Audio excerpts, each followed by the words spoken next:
Welcome to In It to Win It. This is Steve Barton, and thank you for tuning in. Today, we're going to talk about purchasing a home in a seller's market. Not ideal. I'm not a financial advisor, and this is not financial advice, but you may find yourself in a similar situation that I was, and you're kind of forced into buying a house at the time when it's best for the seller. So, how do you compete with that?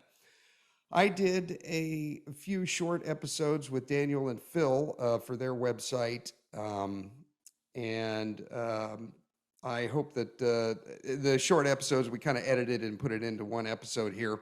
And we talk about shutting down an open house so you don't have the competition. At least in my area here, an open house on the weekend would draw 100 people.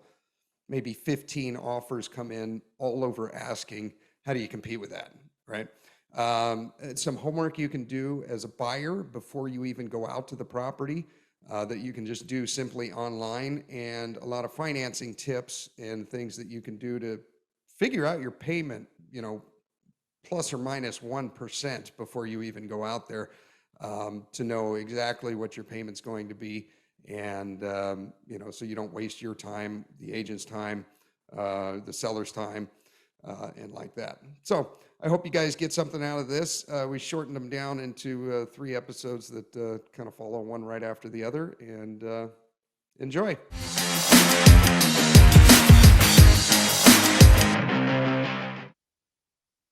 Hi, everyone.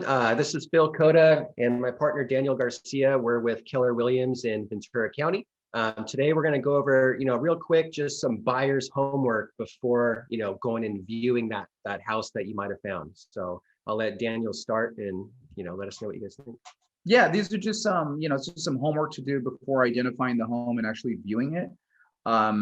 Steve can actually attest to some of this. He was actually really good and really proactive. And I believe what Steve has done is what everybody should do. So.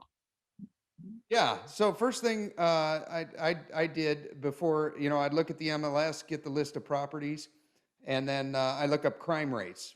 Yep. So you can go on the internet and just look up crime rates for your area and find out. And that will tell you right away that look back over the last 6 months. And if you see on one street there's 30 homes and there's been 4 vehicle thefts in 6 months, that's probably not somewhere that you want to live, right? So look up crime rates.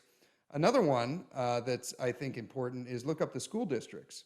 And if they got 1 out of 5 stars for all the schools in that area, if you don't have children, that may not be a big deal to you, but if you end up renting out the place later and other people do, that's a big deal to parents. They don't want to send their children to horrible schools, right? So look up crime rates, look up the school districts. Look up any special hazards. Do you live in a floodplain? Do you live in an area, or is this home in an area where it's rampant with wildfires? Okay, what's the soil like?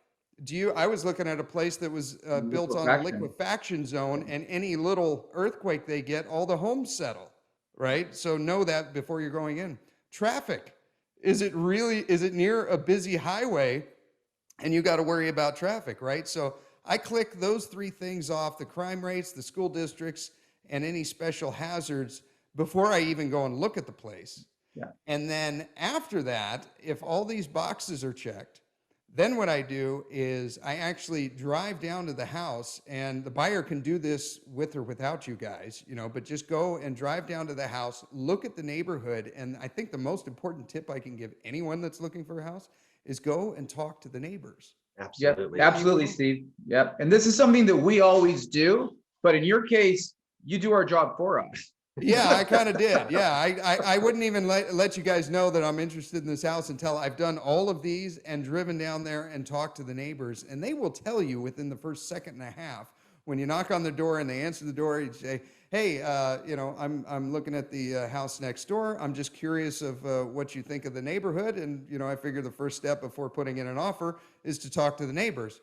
And, do you like living here? And if they hesitate at all, or they do one of those, well, then that's your answer, right? They'll tell you that we have radical traffic here, so you're hearing it at all hours, or there's a problem with break-ins, or whatever, fill in the blank. but if they universally say, this is a great neighborhood, I've lived here for 30 years, talk to the neighbors next door first, then go across the street and then kind of branch yourselves out, talk to at least 5 or 6 neighbors before you ever even think about going inside the place or let alone putting in an offer. But I think that's probably the number one tip is go talk to the neighbors. Yeah, absolutely. I mean, like you said, the neighbors will give you, they have no skin in the game. They're going to tell you the truth 100%, and they're going to give you way more information than you even asked for, but it's all good when you're considering, a 30-year, loan or your first time at home or an investment. You want to know all the ins and outs of that neighborhood truthfully before getting involved in something that you might become stuck in and, lose value, let's say. Exactly. Yeah. And it costs nothing. Yeah, and all that information for the most part, except for the last thing, talking to the neighbors, is all available online. So I mean, it's readily available, any city, any county. It's always there. Easy. Yep. Crime rate, school districts, any special hazards, and then go talk to the neighbors. Yep. That's bread and butter. Yep. Agreed. All right. Agreed, Cool. 100. Our little tips and tricks and homework for the buyers. Yep. All right. We will talk to you in the next video. And today we're going to kind of go over a strategy on how to get your offer accepted before an actual open house occurs in this market. Yeah, that's a tactic that I used, and I know that you guys have done it for other clients as well. And at least in this seller's market right now, it's you have a lot of competition. They'll have an open house, and 70 to 100 people will show up with 15 offers all above asking. And at least what we did was we were able to avoid the open house entirely, so you don't have that competition. And if you can come in with a price point that agent and the seller likes, now you don't get the random guy that's coming in all cash, 100K over asking, and you just don't even get a shot. Yeah, exactly, Steve. And this is a strategy that we used, obviously, with you, and you are a new homeowner again. Yes. So, congratulations, by the way. Thank you. Thank you. So yeah, and this is just being extremely proactive, and the strategy that we used was to, make an offer, get all the variables involved, get with the listing agent, asking the right questions, and ultimately what we did in your case was shut down the open house. And gave them a break for the weekend. Yeah.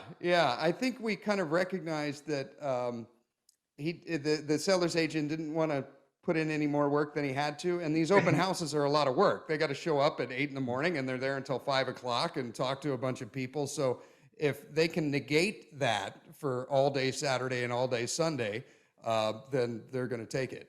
And that's exactly what happened. So it worked out really well for me. Yeah, absolutely. So, I mean, part of what Daniel was saying was when we do call listing agents, we come at it from a strategic point of really clear communication with lots of good questions, or as we call it, digging. So we try and unravel as much information as we can before we even go into the house, because we want to know exactly what we're dealing with, what we're walking into, and ultimately we want to know what price point that seller wants to net. So if we can get any type of information from that, we take that back to our buyer, we strategize on our side. And, that is one of the many ways that we choose to, quote unquote, shut down an open house, which for buyers, and buyers agents, that's the best thing you can get in this market. It's going to save you thousands of dollars. Yeah, in a way, it's almost an off-market deal, right?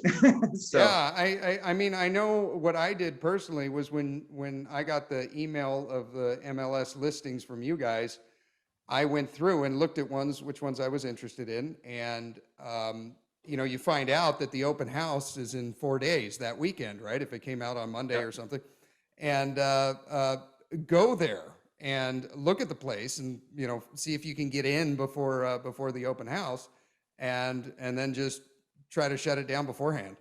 And if you make the seller's agent's job extremely easy, he's going to run for it. He's going to go for it. It's a win-win for both sides, right? Like it's a win for our team, it's a win for their team. And ultimately it's all about just doing good quality business together and building that, it's a short-term relationship really quick. So we want to keep everyone happy, keep it consistent. And again, just really easy and clean along the way. And when you have that going for both sides, again, it's a win-win, and it helps, it's that rapport that helps get your offer accepted as well. Some might say Dan and I have really good and funny personalities, and it breaks that, dry, monotonous, like, real estate slang. Like, we're real humans here. There's no bots. Yeah, we're bot free.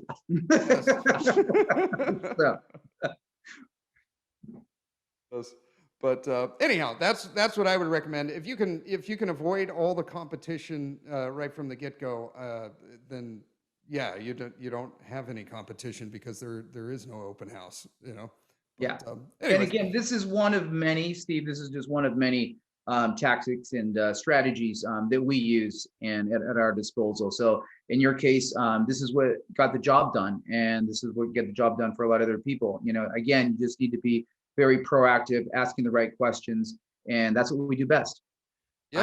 I will add in that at the time of getting all this done, what we just spoke about, I was actually standing in line at Disneyland, and Dan was in Colombia. So we don't care where we're at. Yeah, we're gonna work hard always. And again, we love what we do. He was about to get on Pirates of the Caribbean. Yeah. All right. Yes. So pro tip, shut down the open house. Yeah. Hope you guys got something out of that, and we'll be on to the next video. Thanks. And today we're going to be going over just some quick tips and tricks on actually the financing of getting a loan and purchasing a new house. Yeah. First of all, you're going to want to get approved. You want to get pre-approved, and just know that if you put down less than 20% for the house, you're going to have a PMI. So you're going to have to factor that in. Also, factor in your tax rate. So you can go online and you can go to the county website or wherever you are and find out exactly what the tax rate is for that property. So in my area here, it's going to be between 1.04% to 1.25% of the purchase price of the home every year. So you take that number, divide it by 12, and then you factor that into your payment. And this is something you did on your own, Steve. Sorry to interrupt, Steve, but this is you were very proactive and you did this on your own. This is something that I think a lot of people don't do. Oh, I think a lot of people don't do it because they go and make an offer on a house and then they have to back out when they find out what their payment is. Like, this should not be a surprise. You should know this answer before you even go to look at the place. You know what I mean? Yeah. So factor in your tax rate. Because it's going to be different, even in a town, it will be different from one block to the next, what the tax rate is, Then look at your mortgage. So you can get a free mortgage calculator on your phone, and you just type in the purchase price, you type in the interest rate, and it gives you an answer, so that's part of the equation. You're also going to want to know what the insurance rate would be ballpark. For that area, so you can call your insurance agent and get a ballpark number for that. And then I don't like HOAs, and so I won't buy a house that has an HOA. But if you really like this house and the HOA, is something you're willing to put up with, you have to factor that in. So those 5 things: get pre-approved and find out how much you're going to put down. Find out what the tax rate is of that specific home. Find out what your mortgage is going to be depending on that interest rate. Find out ballpark what your insurance is going to be. And then if you have an HOA, add all that up and you get an answer. And if your number is, you can service 10 grand worth of a mortgage a month and it's at 11, then you can't afford it. If it's at 9, it's on sale. Yeah. Just do the math before you go in, or you're just going to be shooting yourself in the foot and completely wasting your time. And in your case, Steve, you just in this environment, you almost had to do this on a daily basis. I did have to do this on a daily basis because the insurance rates are just bouncing around like a Charlie Brown shirt. And it could be a difference of, 0.5% from one day to the next. So you got to do the math every day. If you're buying $1 million home, that could be the difference of, several $100s a month from one day to the next. Yep. Yeah. Again, all this homework, this is to create certainty that our buyers can afford the house. With competition so high, when we get an offer accepted, we already know that we're not going to back out because we can afford the monthly payment. So missing these steps can be crucial to your place in line and solidifying that dream house that you're trying to get. So doing your due diligence beforehand really just pays dividends moving forward, and it keeps, again, that smooth process. Yeah, exactly. And it's not difficult. All this information is available online, and then you're not wasting your loan officer's time. You're not wasting your own time, and you're not wasting your guys' time, going and looking at a place that you just can't afford because interest rates have gone up or whatever the case may be. But yeah, that's basically it. Do the math before you even go and look at the place. Always. And you will save yourself. Always. Yep. Yeah. But hope you guys got something out of that. And thank you, Daniel and Phil. I love my new house, and I'm looking forward to getting another one. Yeah. Yes. Or 10. Yes, or 10. Thank you, Steve. Thank you, Steve. Thank you.